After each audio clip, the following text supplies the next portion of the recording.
하는데요. 일단 처음에 시험 계획을 먼저 보시면 문항수가 전부 객관식으로 30문항이 출제가 되거든요.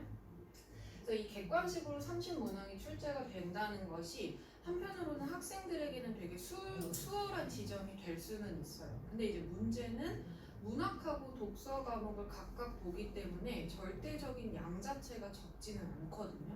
네, 그래서 이 두 과목을 보기 때문에 객관식으로 다 출제가 된다고 해도 양적인 면에서 부담이 좀 있다라고 보시면 될 것 같아요. 그리고 이제 출제 범위는 교과서, 부교재, 모의고사에서 출제가 되는데요.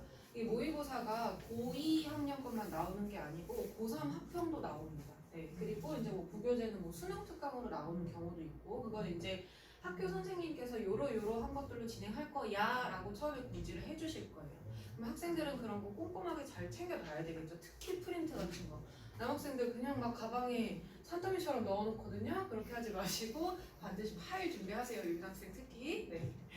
그렇게 해주시면 되고요. 그 다음에 이제 난이도 중에서 중상이라고 해놨는데 원래는 숭실고가 난이도가 다른 학교랑 비교해봤을 때 그렇게 어렵지가 않은 편이었거든요. 그래서 작년도 커트를 쭉 보면은 2학년 1학기 중간 기말 그리고 2학기 중간에 커트가 90점 중반에서 100점이에요. 독서랑 문학 모두. 네, 그러니까 쉬운 편이었어요. 근데 점점 어려워지고 있습니다. 그래서 작년 2학년 2학기 기말 커트가 두 과목 모두 90점 초반으로 확 내려갔거든요. 그럼 이제 이 경량성이 좀 유지된다라고 하면은 올해도 다소 어렵게 출제될 가능성이 좀 있겠다. 그래서 대비를 좀 하실 필요가 있겠고요.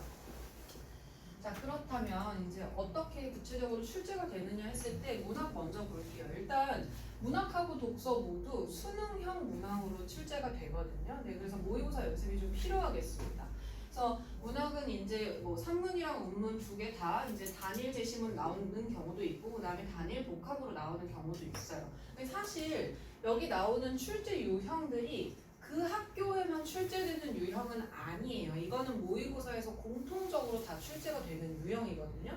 뭐 표현상의 특징을 묻는다든지 시어나 시구의 의미를 뭐 묻는다든지 시상의 전개 방식이 어떻게 되느냐를 묻는다든지 이런 것들 특별할 게 없습니다. 네. 그리고 이제 뭐 소설에서도 작품의 내용에 뭐 서술상의 특징, 심리나 태도를 파악하고 주제나 관점을 이해하고 종합 분석을 하고 그래서 학생들이 기존에 이제 모의고사를 쭉 연습해 왔기 때문에 특별히 그 학교에서 뭔가 창의적으로 내는 부분은 많지가 않아요. 네. 그러면 이제 우리가 어떻게 그러면 어느 문제에서 보통 점수가 갈릴 것이냐라고 했을 때 교과서 지문에서는 사실 어렵게 내진 않거든요. 교과서 지문은 보통 학생들이 다 맞춥니다. 그런데 그래도 교과서 지문을 밀도 있게 공부하지 않은 학생들, 그러니까 교과서 지문에서 낼 때는 어차피 낼 내용이 정해져 있어요. 근데 그 부분에서 학생들이 좀 놓칠 만한 거, 그리고 그런 것들을 선생님이 수업 시간에 강조했던 거, 이런 거를 제대로 듣지 않은 친구들은 그냥 놓쳐버리기 일쑤거든요. 그리고 이제 모의고사에서 좀 변형이 나오는 것들, 그런 부분에서 좀 문제가 갈릴 수 있어요. 그래서 연습을 많이 해두셔야 되고요. 그 다음에 이제 이런 것들을 잘 소화해내려면 지금 1, 2월 달에 어떤 작업이 좀 이루어져야 되냐면 문학 개념학 공부가 선행이 되어야 됩니다. 그리고 선행이라는 표현이 조금 맞지가 않는데요. 왜냐면 사실 제가 지금 저 학생하고 숭실고 이제 윈터를 진행하고 있는데 저희 지금 하고 있는 수업도 어떤 수업이냐면 문학 개념 수업이거든요. 네, 그 문학 개념이라는 게 사실 학생들이 안 배웠던 게 아니에요. 화자가 뭐고, 뭐 정서가 뭐고, 어조란 무엇이고, 그 다음에 뭐 시적 대상이 무엇이고, 시상의 전개 방식이 어떻게 되고, 이거 사실 중학교 때부터 다 배워왔던 거거든요. 근데 막상 학생들한테 이 구절의 어조가 뭐야? 근데 물론 쉬운 학생들이 다 얘기를 하죠. 조금만 어렵게 나온 시가 되어도 이게 무슨 어조인지 몰라요. 그리고 뭐 예를 들어서 뭐 객관적 상각물이 뭐고 감정이입의 대상이 뭐고 외연이란 무엇이고 내포란 무엇이고 이런 것들이 있잖아요. 그리고 뭐 서정시가 뭐야? 서정시 사실 되게 많이 들어본 단어거든요. 근데 대답을 정확하게 못해요.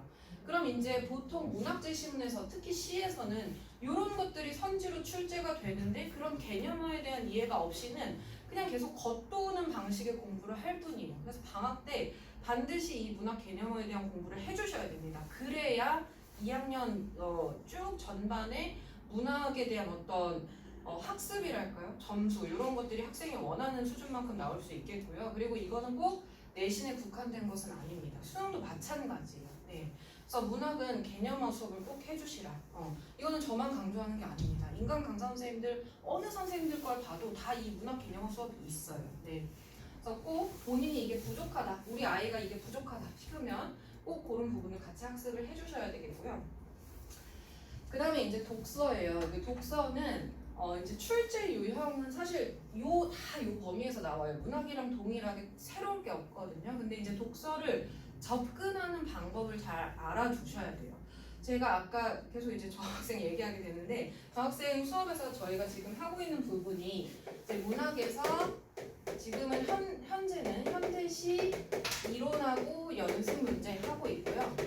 그 다음에 독서도 이론하고 연습 문제 하고 있습니다. 이게 독서 이론이라고 하시면 독서가 무슨 이론이 있어? 그냥 비문학 아니야? 이렇게 생각하시거든요. 근데 독서도 영역이 크게 세 가지로 갈라진다고 할 수 있어요. 처음에는 사실적 이해. 사실적 이해라는 건 제시문에서 나오는 정보들을 그대로 잘 이해하고 있느냐를 묻는 거예요. 예를 들어서 밑글의 내용과 일치하는 것은 이런 문제들.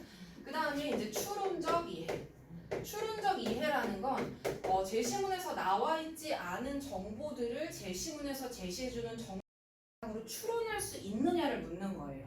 예를 들어서 밑글의 내용을 추론한 것은 또는 다른 견해와 비교하는 것도 이 추론 문제에 해당한다고 볼 수 있어요. 네.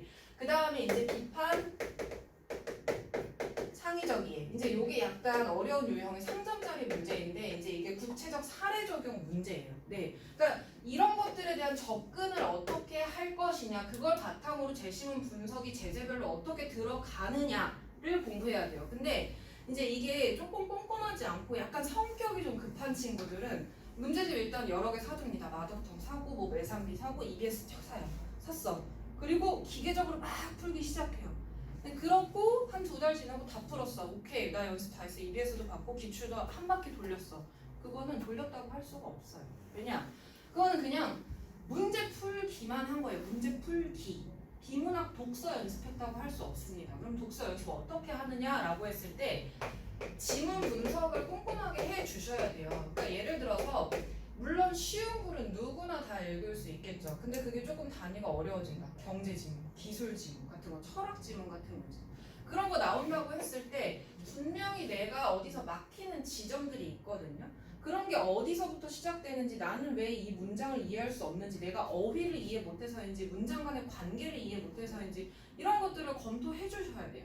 그래서 독서할 때는 이 지문 분석이 꼼꼼하게 돼야 됩니다. 그래서 실제로 저도 수업할 때 어떤 지문 같은 경우에는 한 제시문 분석하는데 30분이 걸려요. 네. 그러면 학생이 스스로 할 때는 더 오래 걸릴 수도 있겠죠. 그러니까 지금 포인트 잡아야 되는 부분은 양보다는 질이라는 거예요.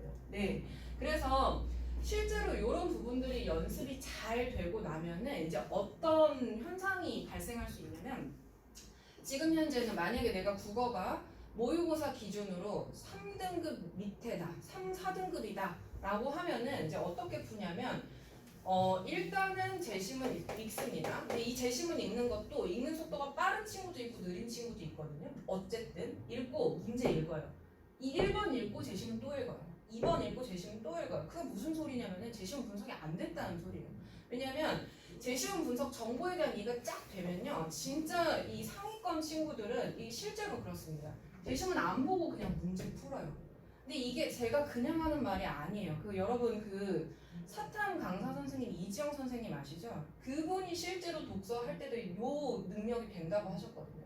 그러니까 물론 국어적인 감각이 어느 정도 필요하겠죠. 근데 이거는 무슨 창의적인 글짓기 대회 이런 게 절대 아니에요. 시험이에요. 그러니까 시험은 어느 정도 연습해서 도달할 수 있는 지점이 있다라는 거거든요.